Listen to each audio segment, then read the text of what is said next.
JWs in politics, we all know they don't mix together. JWs will never vote. As a matter of fact, there is this teaching that says we already voted. We already voted for God's kingdom. Jesus is our king.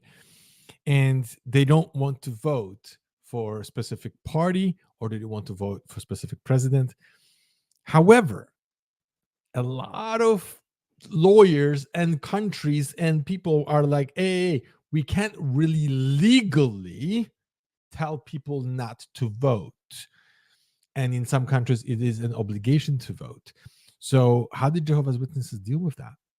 Very interesting. Because I tell you, when we were kids, I'm pretty sure many of you experienced this.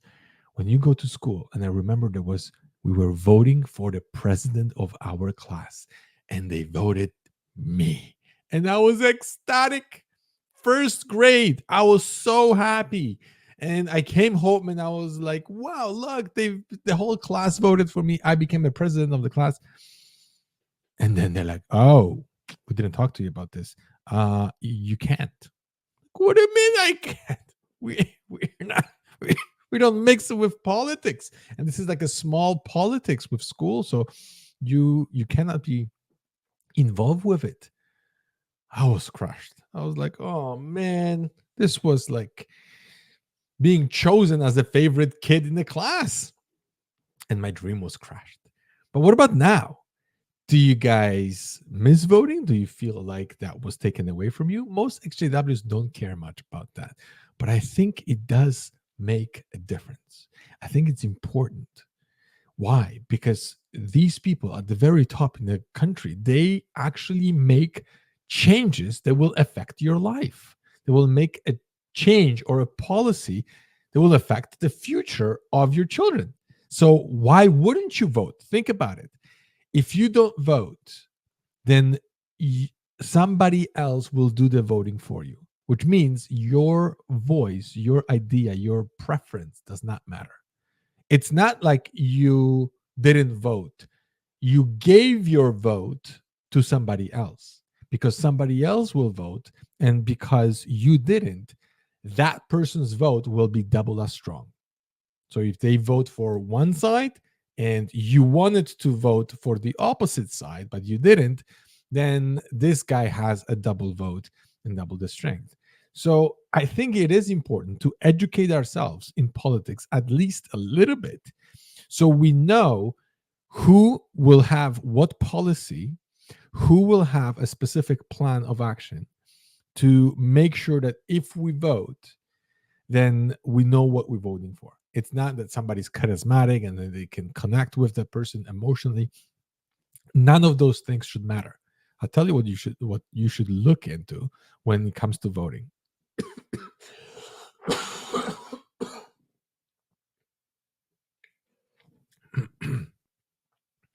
When we were JWs, number one question was, is this a sin?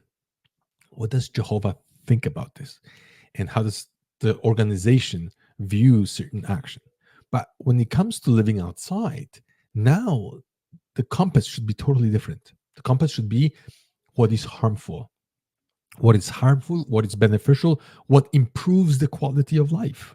So when you're voting for a politician, you should vote for a politician that you believe will improve the quality of, number one, your life, and number two, of life of others. And we very often don't think about how the politicians make decisions because we're not one, and maybe we never been one. And especially for people who never had a chance of running a big corporation or be in charge of large group of people, it is very difficult for them to realize, oh, you know what, politicians actually not have a very easy job.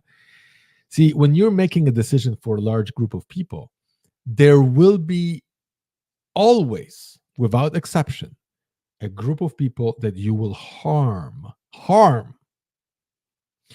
Some people will be happy, some people will be neutral, it will not make a difference in them, and some people will be harmed. Your job as a politician is to figure it out how this decision will influence people, and you're trying to minimize the amount of people that get harmed and maximize the amount of people that will benefit from it. You can be as good hearted as you want to be. And the moment you get in power, somebody will say, you know what, we discovered that seat belts will save lives. We have enough statistic, enough knowledge. Please pass the law that everybody should wear seatbelts. Right? Let's just say that you're looking at all the data and you came to the conclusion, yes, this is a good law. It should be enforced. On the other side, people will say, you're taking away our freedom. I'm not harming anybody. I'm in my car. I'm not making a problem for anybody else. There are motorcycles, they don't have seatbelts, they're on the same road. You guys don't punish them. Why are you punishing me? I'm safer in my car with all the airbags, and this is just taking away my freedom. And then you're gonna what? Give me tickets for not wearing one, even though I'm not harming anybody. There's arguments on both sides. Now, the moment you sign this paper, there will be a pregnant woman who, because she was wearing seatbelts, she's going to lose a baby. There will be a guy who will seatbelt will get stuck and the car will get on fire and he will die because of that seatbelt. There will always will be somebody who will be harmed because of that policy that you are enforcing. Now, you as a politician have to look at all good, bad, and ugly and try to figure it out how to minimize the harm and maximize the good. But I tell you one thing, when something good happens because of a politician, you're not going to mention this to anybody. You're not going to say, oh, wow, thank you so much, our president. Thank you so much for our prime minister, whatever it is. You just don't care. Most people don't care. Most people are like, okay, it's great. And they just go on their life. Now, there's obviously a group of people whose decision of the politician didn't make any difference. So they don't care either. But the people who got harmed, the people who somehow their life, their quality of life got worse because of the decision of a politician, they're going to be loud and they're going to protest and they're going to say, oh, look what happened to me. Look what happened to my family. Look at all the people got harmed because of this. And they're going to exaggerate this to the point where in the eyes of majority of people, you're thinking, oh, this guy is evil because look how much bad that he did. And this is why we got to change him. And this is why so often people don't stay in the office for very long, because the people who got harmed, they really make a big fuss about it. Obviously, they're hurt. And the people who benefited from it, they take it for granted. So in order for us to choose the person wisely, we have to be a little bit more educated about the choices that we're making. And one of the great things to look for is statistic. So you're looking at statistic of how many people are unemployed, how many people on an average are getting better. Is the GDP growing or not? Is it? Are we getting wealthier or are we getting poorer? And you're looking at a whole bunch of statistics, and then you can judge, is it getting better? Is my life better? How was my life 4 years ago, 8 years ago, 10 years ago? Will this change create something beneficial for majority of the people, or will it be basically a change that benefits me?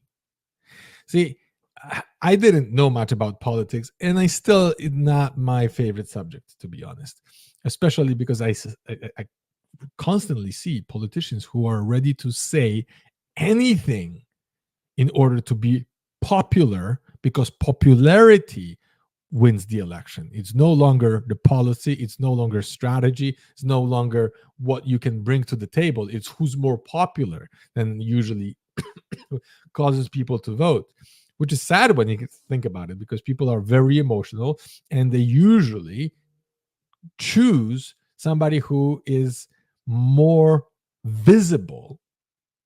And this is why sometimes some politicians will say things outrageous just because it catches people's attention and they talk about it. And when you talk about this over and over and over again, then in your mind, that person is constantly on your mind. And as they say, there was no such thing as bad publicity. If you say something good or whether you say something bad, usually the bad catches more attention. And if it's more attention, they're more popular. If they're more popular, they win. This is what part of the deception. We got to be careful because very often we can be very biased based on popularity. But I think it matters to educate ourselves in this matter. Because when we were JWs, we were saying, oh, we're not part of this world. Well, the truth is we are. We are part of this world. You are part of this world, and your voice matter. Many JWs feel completely lost. They can't find themselves in the organization or outside the world. You know what? Go vote. You will actually feel like your voice matters. Start doing things that matter. Start doing things that make an impact.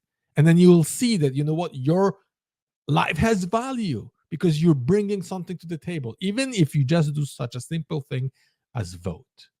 Because then you will understand that, you know what? I have my place in this society because I have a voice, and somebody will actually count it. And somebody will actually look at my opinion and say, this person voted, and I put that person into the office. And now that person, I'm giving them power to create laws that will affect my life and the life of my children in the future.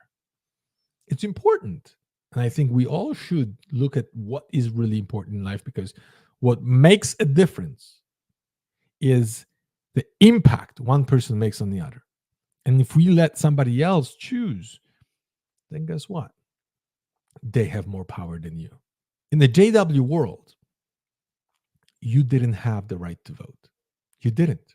You couldn't vote. You couldn't choose the elders. You couldn't choose the governing body members. Now they added 2 new governing members to the governing body. And they added those guys without you choosing, without asking for people's opinion. Why? Because they call it theocracy. It's not a democracy, it's theocracy. What does theocracy mean? It means they do whatever they want and they're not going to ask for your opinion, because your opinion doesn't matter. When you were a JW, the only thing that you could vote on is at what time will be your meeting. Pretty much that's about it. And maybe what loan to take for the Kingdom Hall, which everybody always voted the same. There was no thinking involved because there was no transparency when it comes to expenses and who pays for it and who owns the Kingdom Hall. None of that existed. To a certain degree, they gave you very little information, but they were not transparent about everything, believe me. But when it comes to voting, they didn't allow you to vote. And this is why your programming was, my voice doesn't matter. Somebody else will make those decisions. See, when I became an elder and I sat at the table with all the elders, one of the first things that we did, we voted. That's right, we voted. And elders vote all the time. They vote who's going to be a ministerial servant. They vote who's going to be an elder, who should be removed from those privileges. So we voted all the time. Think about it. Why they didn't let JWs vote? That's one. And second, why they didn't allow people to see how elders vote? You know why? Because the moment they will allow people to see that elders are voting is the moment one person will say, hey, I can think for myself. I can agree with this elder and disagree with that one, because this one said yes and that one said no. And I agree with the one that said no. And that would cause divisions. But at the same time, people will start thinking. They'll say, I have a mind of my own. We're not all one-minded. We're not all united, because I can see that elders disagree. I can see that one votes this way and one says something different. He allows people to think at that level and say, no, we're going to do things differently. We're going to say that way. We're going to say this way. And there is voting involved. Now, the same thing happens at the highest level when the governing body is there. And if you read Crisis of Conscience, you'll see that they voted as well. And they voted and they get outvoted. So imagine if they vote on a change, they want to change something. And they say, you know what? I'll give you an example. This is hypothetical situation. They would say, oh, you know what? We don't have enough evidence for this 1914. We don't know if Jesus really came invisibly that day and sat on his throne. I mean, it's a theory, but we can't really prove it. So we should not actually teach it, based on our new understanding um, of the Bible. And we should come to this conclusion that, you know what, it's not really that year. Let's vote. Half of them would say, no, we should keep it. It's the correct understanding. And the other half says, no, it's not the correct understanding. We should remove it. Guess what happens? Because they're not unanimous, because majority didn't say one way or the other, it stays as is, even though half of them disagree with it. Now they leave this room, they go into the congregation, and they say, oh, brother so-and-so disagrees with 1914. Oh, you know what? He's an apostate. He has that kind of thinking. If he spreads this thinking somewhere in the congregation that he has an apostate thinking, even though his thoughts, his way of thinking is the same as half of the thinking of the governing body. But he can never say that because he doesn't know what happens behind the closed doors. They will never open. They will never open the door. They will never allow people to see, because the moment people would see that they vote, guess what happens? People start thinking.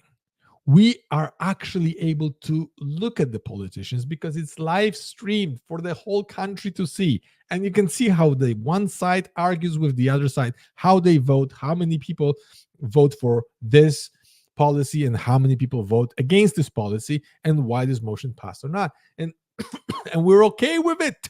It's not like we're having wars, with our neighbors because one voted against another policy or not. We understand that majority must agree on this, and you cannot have 100% votes on everything. But the moment you find one person who disagrees and you tell people, oh, this is not possible, we got to get rid of him, while the governing body members might think the same way, but they get outvoted, then there is a problem. I think this was one of the biggest challenges for me when I read this in Crisis of Conscience, when Raymond said that, oh, you know what? People wanted to change things. Even the last day is supposed to be changed to 1957 when the Sputnik went into space. They wanted to change that, and the articles were written, and they voted, and they didn't get enough votes. So imagine some of these governing body members already thought that this whole generation and the last days and whatever supposed to be updated and supposed to be changed. Now, people who